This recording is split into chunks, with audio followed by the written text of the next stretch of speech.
hablar de la actualidad internacional es cada vez más difícil, porque estamos en transición seguramente de un mundo unipolar a un mundo multipolar. En segundo lugar, porque se están estableciendo nuevos equilibrios en el poder, porque además hay que ver no solamente la parte económica, la parte geoestratégica, sino que también ideológica. Lo que está pasando con los gobiernos conservadores, algunos dirán de ultraderecha, versus los gobiernos de izquierda, y en Latinoamérica esto es un tema. Se va a realizar en Santiago de Chile, ahora, el 21 de julio, una cumbre progresista llamada Democracia Siempre. Conversamos con Gilberto Aranda, él es analista internacional, profesor titular del Instituto de Estudios Internacionales de la Universidad de Chile, es periodista y es doctor, licenciado en Historia además, y doctor en Estudios Latinoamericanos. Muchas gracias por estar acá. Muchas gracias a ustedes por invitarme. A ver, hay una cumbre y dicen, bueno, la cumbre que se demoró además en concretarse, porque esto venía desde septiembre del año pasado y primero dijeron es que la vamos a hacer en marzo, después en abril, después en mayo, salió ahora en julio, 21 de julio.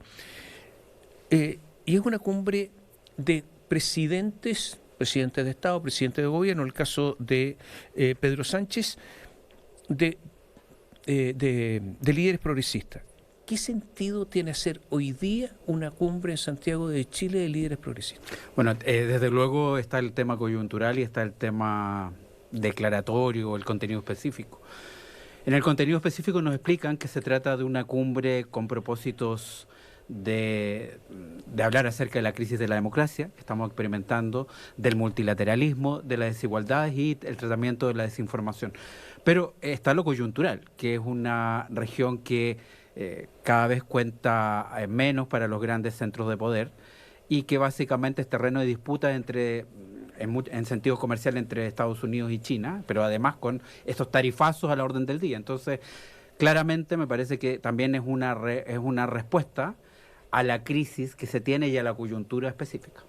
Pero estos presidentes tienen, los reviso, ¿hay tanto poder hoy día en la izquierda latinoamericana? Bien, se trata ciertamente de un momento que me parece que es de auge de las derechas radicales y populistas, para ser bien claro. Otros dirían iliberalismo, se da cuenta, hay distintas formas de nominarla. De cualquier forma, hay que constatar que en el mundo que había abrazado la democracia, uno de los principales amenazas, riesgos de esta derecha radical o populista, que a veces se desplaza hacia condiciones autoritarias y a veces no, juega ahí en el límite.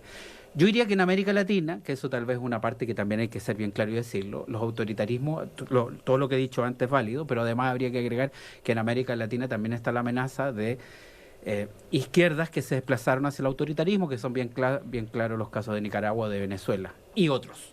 Entonces, ciertamente eso es otro elemento a considerar, independiente que no está explicitado en la cumbre, pero que me imagino que, como ha sido la tónica de la presidencia en Chile al menos, se tocará algo de ese tema. En el mundo, en lo global, el tema de la derecha radical y populista, particularmente en Europa, es bien importante, yo diría, en el hemisferio.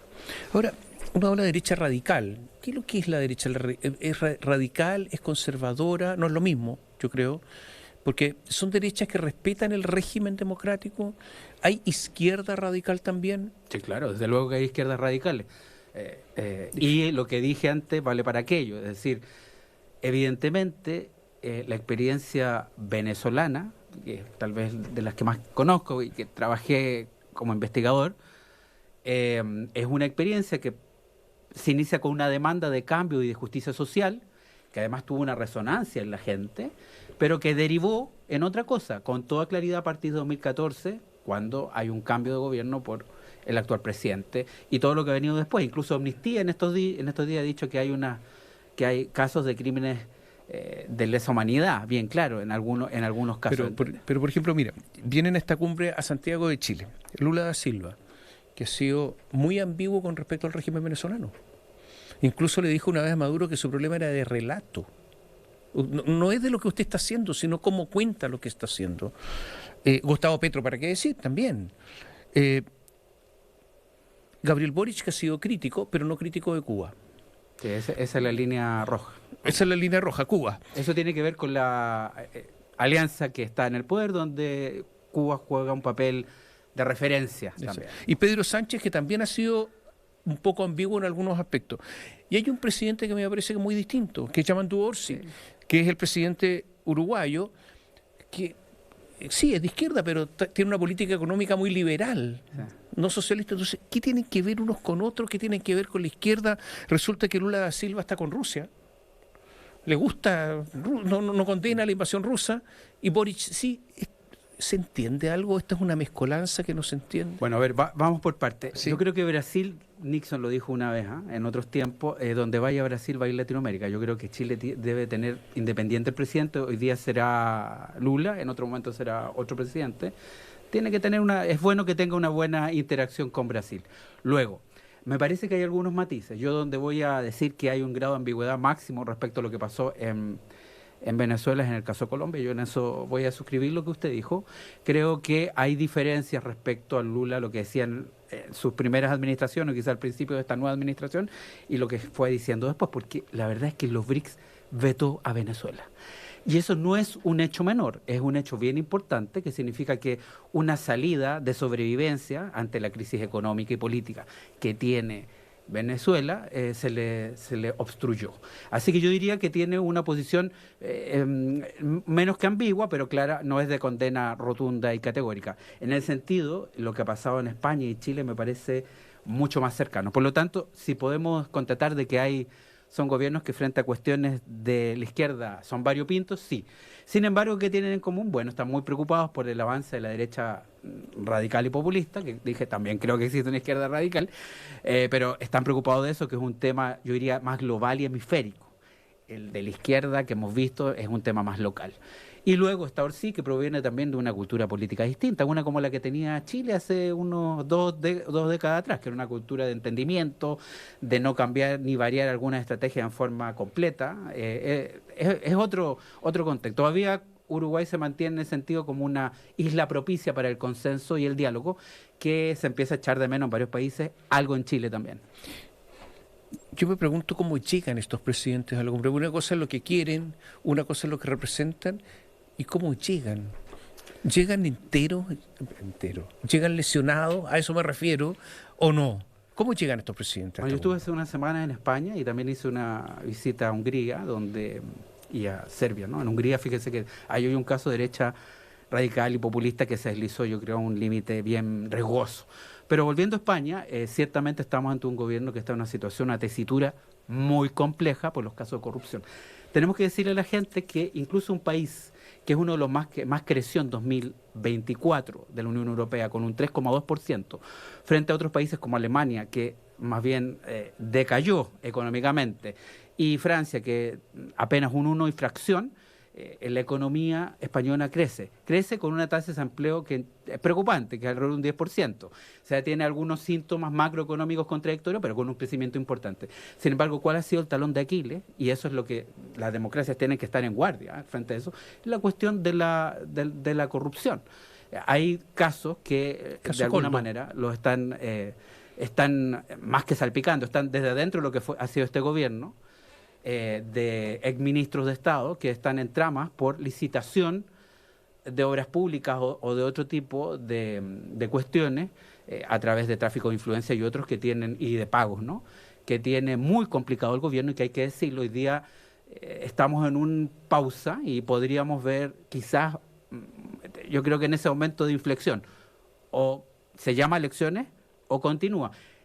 El presidente Sánchez ha sido un sobreviviente, ¿eh? Ya el 2024 ya le dio vuelta, pero ahora yo diría que es muy riesgoso, porque además lo que quieren escuchar sus socios variopintos, tanto los catalanes como también la izquierda de Sumar, de Yolanda Díaz, su vicepresidente, quiere un programa exacto de ataque a la corrupción, y vamos a ver cómo se responde. Así que él llega, yo diría, bastante tocado. Hagamos un alto y revisemos cómo llegan los demás, porque ¿cómo llega Lula? ¿Cómo llega Petro? Volvemos en un instante.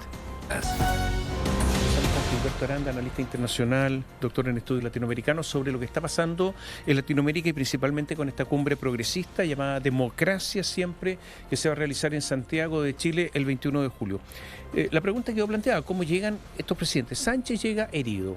Se dice que puede tener una agonía larga, pero que es difícil que sobreviva Sánchez. ¿Cómo llega Petro? Bueno, está en un momento también bien complejo después de lo que pasó con el precandidato presidencial Miguel Uribe. La agenda de seguridad ya se tomó todo. Se le fue la canciller. Se fue Laura Sarabia, efectivamente. Y yo creo que los focos están puestos en dos cuestiones. Una, el tema de la potencial desertificación que pueda hacer Estados Unidos respecto a la lucha antidroga. Y enseguida, también el mismo juicio a Álvaro Uribe Vélez, el presidente, que también polariza.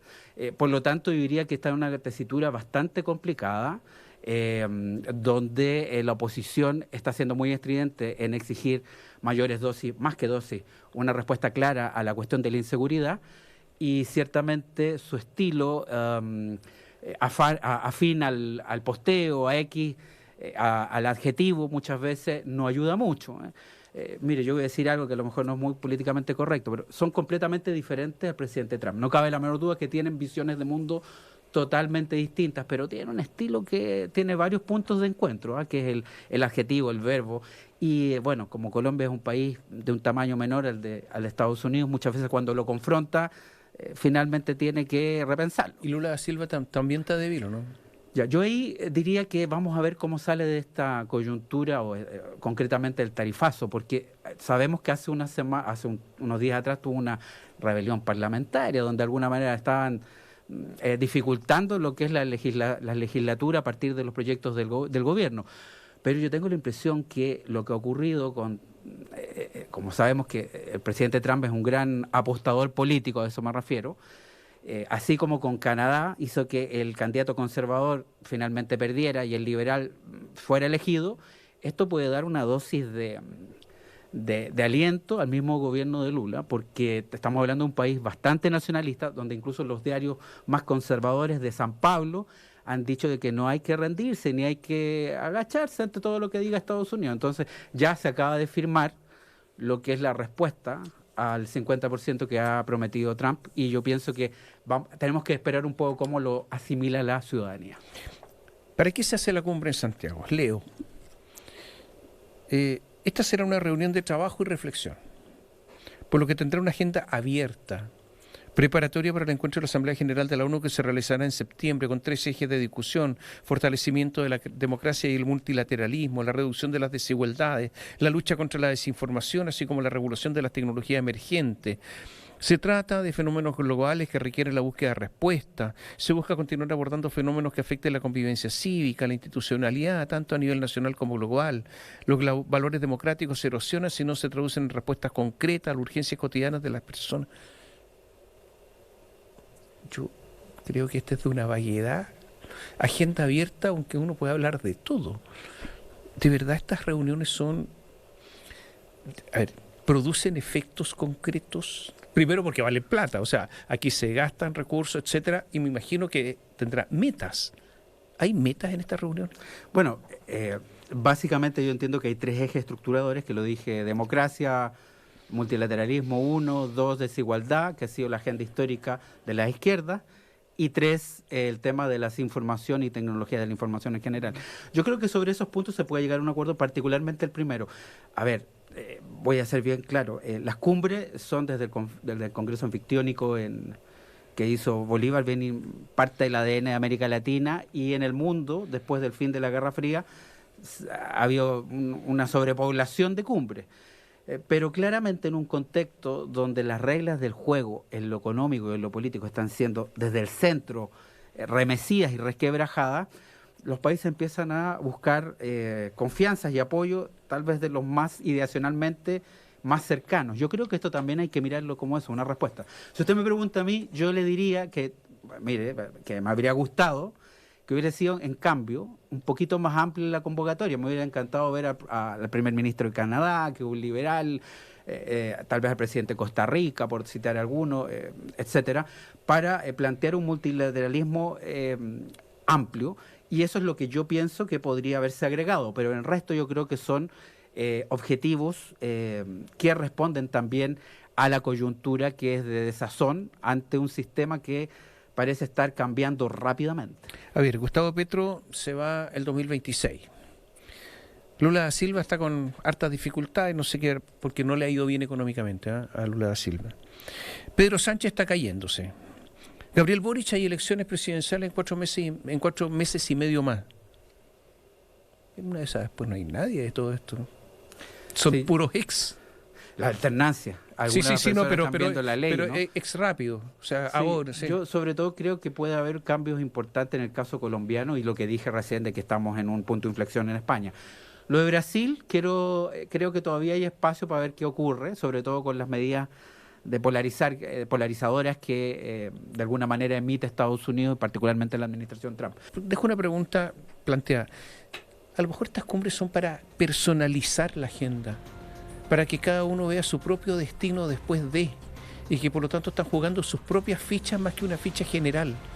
O sea que es más egoísta de lo que puede parecer. Volvemos en un instante. Conversamos con Gilberto Aranda y estamos hablando de presidentes, de jefes de gobierno, Lula da Silva, de Gustavo Petro, de Yamandu Orsi, de Pedro Sánchez, de Gabriel Boric. Pero todos estos presidentes que se reúnen también tienen su agenda personal, muchos de ellos.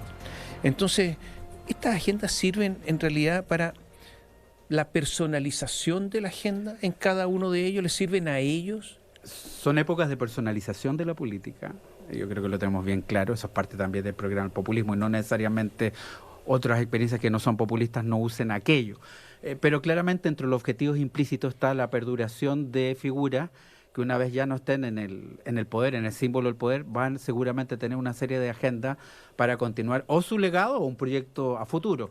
Yo creo que en el caso de los presidencialismos latinoamericanos, el sistema presidencial latinoamericano, donde el presidente a menudo no tiene reelección en algunos países, se está pensando para 4 o 6 años más. Yo sí quisiera agregar que tal vez es un aspecto que no se conoce de la agenda, que no se ha publicitado tanto, es que también van a haber unos talleres adicionales. Probablemente usted tiene esa información. Sí. Se van a realizar talleres en la Universidad Católica y en mi universidad, la Universidad de Chile, donde vienen intelectuales pues, sí. Stiglitz, entre otras.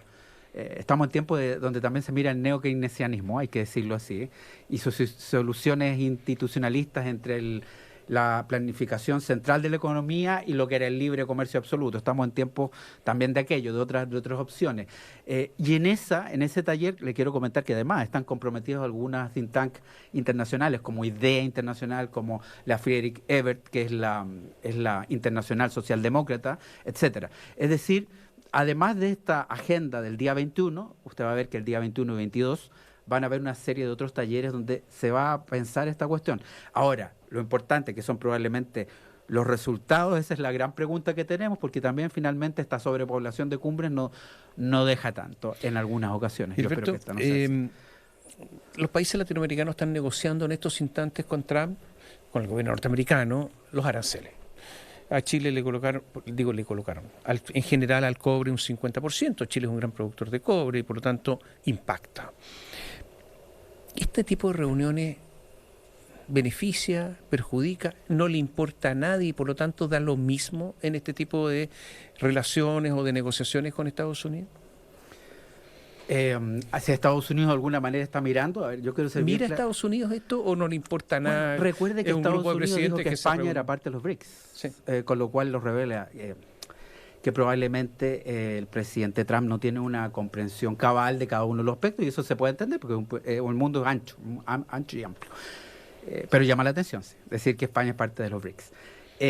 Y ciertamente en otros casos, sin embargo, opera la mirada de Marco Rubio. España viene a la reunión, no es que sea parte de los BRICS, ¿no es cierto?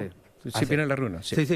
A ver, está claro que no es parte de los BRICS, que es parte de otra experiencia que se llama Unión Europea, que tiene objetivos más bien liberales, de democracia pluralista y de libre comercio, que es más bien lo que era el camino de Occidente hace algunos años atrás, pues, y de Estados Unidos lo ha puesto en telejuicio con el proteccionismo. Exactamente. Pero lo que quise decir con eso es que el presidente Trump muchas veces hay temas que no los conoce precisamente. Exactamente. O sea, dice que es parte de los BRICS y se equivoca brutalmente. Eso es lo que quiero decir. Claro. Ahora, está Marco Rubio, que es el secretario del Departamento de Estado, el secretario de Relaciones Exteriores, que muchos lo miraron un poco como va a ser una comparsa. La verdad es que en algunos temas, particularmente en América Latina, al parecer ha tallado más de lo que se pensaba. Y él sí conoce Bueno, en primer lugar lo que es el Golfo de México, bueno, Golfo de Estados Unidos ahora para Estados Unidos, para el mundo Golfo de México, y conoce el Caribe, México, etcétera, y en general América Latina. Por lo tanto, de todas maneras hay una mirada sobre aquello. Ahora, Estados Unidos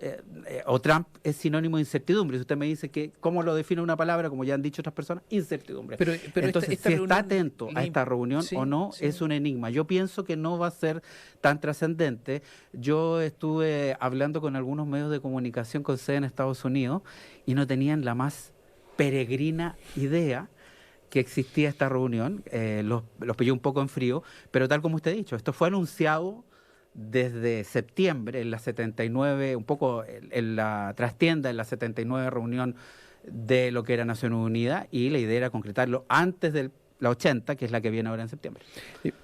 Y la reunión de los BRICS en Río de Janeiro, donde estuvo el presidente Boric, pero participa China, Rusia, Irán, Brasil. Por primera vez no estuvo Xi Jinping. Dicen que por una molestia con no sé si es verdad eso, pero salió en algunos medios con la esposa de Lula da Silva en una reunión anterior.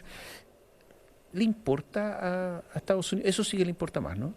Sí. Porque ahí está China, porque ahí está Rusia, porque ahí está India, porque eso importa. Bueno, India, que desde Occidente se mira de una manera distinta a China. Yo creo que ahí tenemos un espacio que China, yo ahí más aplaudo a este gobierno y al que sea que apueste por India, porque de alguna manera es un espacio de convergencia y distintos dinámicas, un mercado que se está ampliando, y llegar a un acuerdo comercial sería como lo ideal.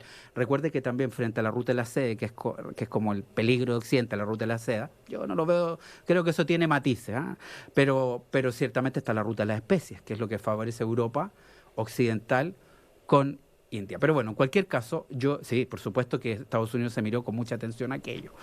Y ciertamente yo creo que además de esta acusación que se le hizo a Brasil de la caza de brujas por Bolsonaro, yo creo que también tiene que ver algo con los BRICS. Este rol protagónico que asumió el presidente Lula, esta represalia en forma de decisión unilateral de aumento de tarifa. Una más entre todos los bandazos que se ha dado. Pero claro, yo entiendo que los países tienen que ir tomando decisiones. Los BRICS, hay que ser bien claro, lo que intenta es reemplazar el viejo multilateralismo por otro nuevo, pero es bastante contradictorio por lo que le dije. Lo que opina China en algunas cuestiones es distinto a lo que opina la India. Entonces, yo creo que es importante que Chile, para ser bien honesto, asista a estos eventos, pero creo que la membresía es otra cosa. A mí me parece muy bien que asista, como también me parece importante que asista al G20 y que también dé su opinión. El presidente Boric la dio bien clara respecto a otros conflictos, pero la membresía, menos un año electoral, no es recomendable para que no pase lo que ocurrió en Argentina hace un tiempo, cuando un presidente dijo, ya vamos a los BRICS, todo aplauso, y vino el siguiente presidente y dijo, no, esto no va. Creo que un ingreso a los BRICS, que es una posibilidad, es una cuestión a discutir bien a fondo en una sociedad que a veces no tiene tiempo para aquello. Gilberto, muchas gracias. Muchas gracias por estar con nosotros. Muchas gracias a ustedes. Y a ustedes, muchas gracias. Gracias por seguirnos.